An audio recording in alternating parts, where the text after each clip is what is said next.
hamburgers in the grill, and then we'd warm them back up in the microwave after, taught us all kinds of stuff. But one of the things I wanted to say was we should all have a legacy like Uncle Al left. And he'd be so proud of everyone here, and mostly he'd be proud of you guys, his kids and his grandkids. And just so you guys have a great family, and he would be so proud of all of you. So that's one of those things I'm thankful for him.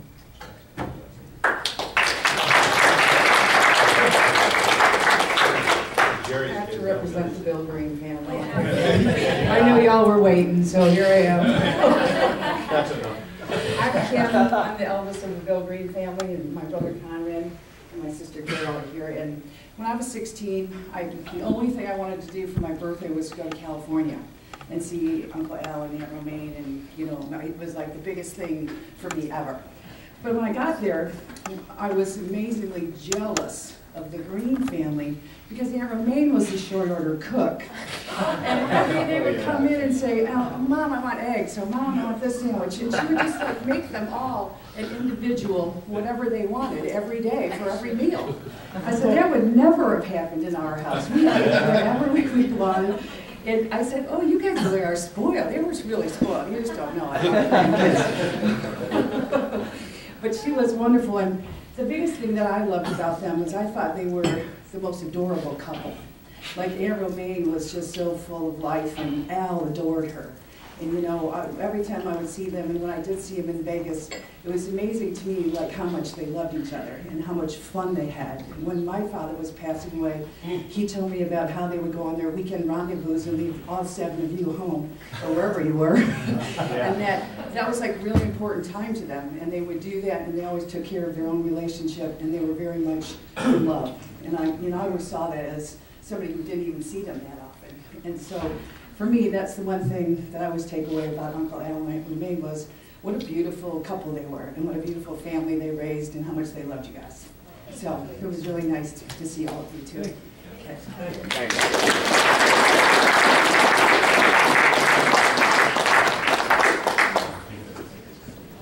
I'm going to do it now? Yeah, we're doing it now. We do it now, any other takers? Anybody want to do the I knew he'd get along, he started thinking a little bit. I want to get back at me for something or whatever. Come on, Hanny, let's do it. Okay, so for those of you that don't know me, I'm real shy, and I really don't like to talk in public, but I'll give my best. I thought you said you were real shy. There's so many things that have been going through my mind as we're sitting back here. Of course, I'm with Richard Mahoney. For those of you who really don't know, there's really another part of the Green family, and I'm part of that Green family. There's also Richard Mahoney, Oscar Smith, Tim Godwin, Jim Lenhart, all of us, and I don't know if you all remember, because it's been so long, at least for me, that we were the original Beechwood Bombers. Now, we spent more time at the Green family. I mean, Al and Ro they were our adopted mother and father. There wasn't a time someone said something about a short order cook. Yes. We'd come in, and within 3 minutes, we'd have eggs over easy, Canadian bacon, roast bacon, of course, bread, toast, everything, and she would feed us. She was the most amazing person in the world, and obviously Al was, a big part of that. And as we were listening to some of the stories, someone said something about how Al lost a bunch of money. Well, let me give you a quick idea why Al lost a bunch of money. It wasn't really Al. If we went to Las Vegas, and we were there many a times with them, many a times I'd be sitting at a table playing blackjack, and Romaine would split tens. And for those of you who know anything about blackjack, you don't split tens. And it didn't happen once, or twice. Oh, 10, 15, 20 times. So when you hear the story that Al was short on money, it wasn't Al. So that's the first part. Then the second part was when it came to a couple different things. We actually were in another time in Las Vegas playing craps. And I'm not going to get into the whole entire story. I'm going to leave it to Rick, so y'all know where Rick is. Ask him about the cotton picker. And just he'll go ahead and tell you, at a table in Las Vegas at Circus at about 2 o'clock in the morning, we had a very interesting time playing craps with Al and Ro, and it's actually a very funny story. So Rick, it's on you. We all went on a cruise 25 years ago. And at that point in time, it was all of us when we were much younger. I was 14, I think, at the time. That we all went, we were all starting life, and we were in our early 30s. And who do you think we had come with us? Al and Roe. Because they were just that, it wouldn't be the same without them. We go on a 7-day cruise. And of course, Al is quiet, and all he needs is a couple packs of cigarettes, some scotch, and he was fine. And we could set him on the beach anywhere. And I just, we just occasionally had to move him so he wouldn't, the sun. And all I remember is we're sitting on the beach, and I don't drink. Well, I did, but I do. Anyway, so we were all having a few cocktails, and next thing you know, Roe's running around going, we're going to go on a parachute. We are? Okay. Well, no one volunteered. Next thing you know, after a couple more Coronas, I look and I see Roe flying in from the beach on a boat, parasailing. She misses the cutoff. She's flying overhead. And these guys in this boat are trying to pull her back in, and they pull her back in, and she's hitting a tree, and she falls down. I remember she fell down the entire time. All I remember Al doing, and I clearly remember this, scotch and soda. And everybody's kind of panicking. I remember Al just going.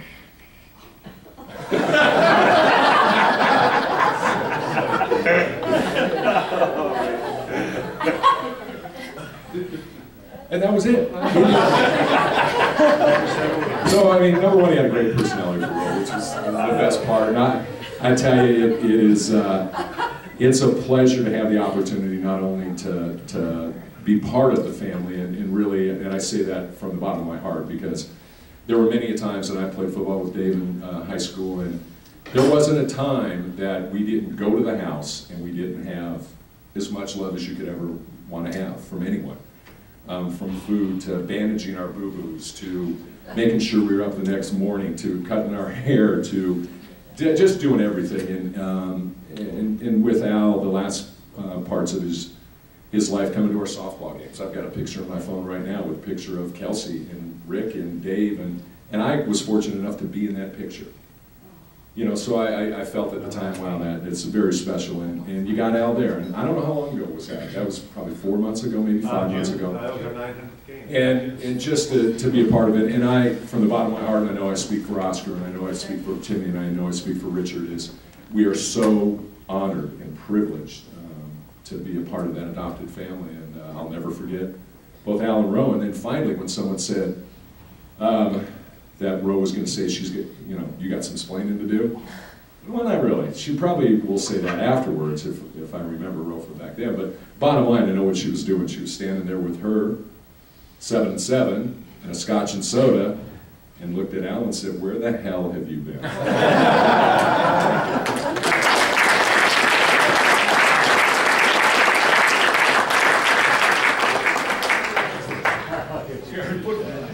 So actually, 24 years ago, the other part of the Green family started, and that's when I had the privilege of meeting Rick and his family in Chino Hills, the other side of the tracks in San Bernardino County. So today I get to be the audio-video guy, but what I can share with you is that I walked the path of Al and the family from Amelia back in, what part of Detroit? Royal Oak. Royal Oak, yeah. I've been to Rogers City. And more importantly, Rick and his son, Brad, were with me in my hometown, Kingsford, Michigan, in the Upper Peninsula.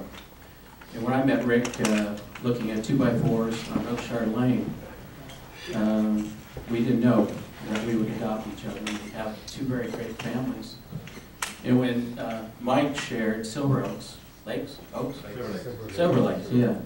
Played some golf there when I didn't have a handicap, and I was pretty handicapped on the golf course.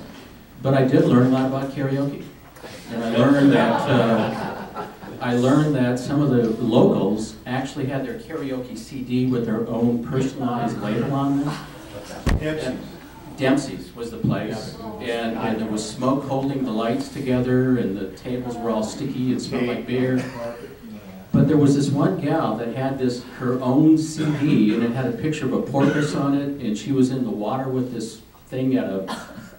Do you remember her name, Rick? But they all brought their own instruments. I mean, I got really good at drums again. I used to be a piano player and guitar player, but banging the table in Dempsey's was where it was at. And I also learned that DUI can happen in a golf cart. Not that I got it, but that Al was worried about it. He said, we better walk tonight. Anyway, it's just been a pleasure, and the Greens are our adopted family. And I wish I would have known Ro better. She passed away early on in our life together as the adopted family. But hopefully you're going to enjoy this part of the show. Are we ready for it, Rick? Anyone else? We're good. We're good. If it didn't go to sleep again, it's really good. Okay, I'm gonna wake it up.